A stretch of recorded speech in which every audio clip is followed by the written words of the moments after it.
Hello kaibigan, kung bago ka lang sa akin channel, huwag po kalimutan mag-subscribe and i-click ang notification bell para always ka-update sa aking upcoming videos.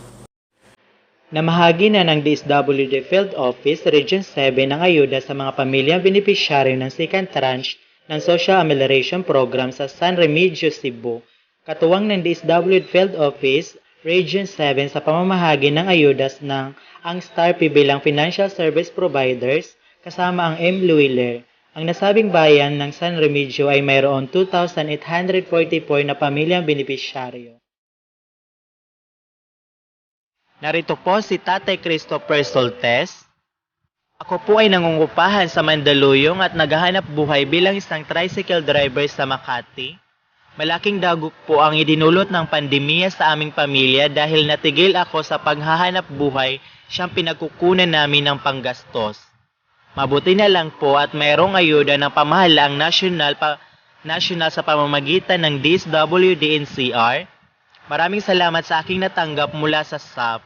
Dahil dito, nakabayad ako ng paupahan at nagamit pa ng tirang pera sa panggastos ng aking pamilya na nasa Batangas. Ngayon ay naka-GCash na at mas mabilis at epektibo ang naging proseso. Maraming salamat muli.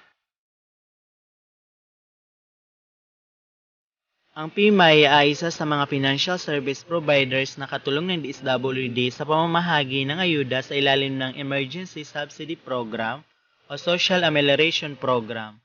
Ang proseso kung saan nagre-request ng impormasyon tulad ng buong pangalan, kumpletong address, mobile number, date of birth, at SAC number ang PMI mula sa mga benepisyaryo ay lehitimo sapagkat ito ay bahagi ng kanilang verifikasyon.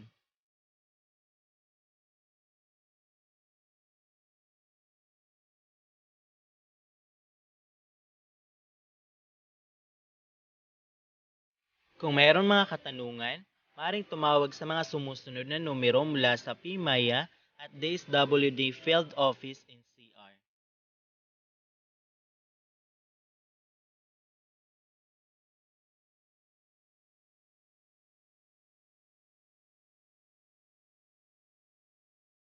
Huwag kalimutang mag-subscribe and i-hit ang notification bell para hindi ka nahuhuli sa mga bagong balita. Kaya maraming salamat and God bless po.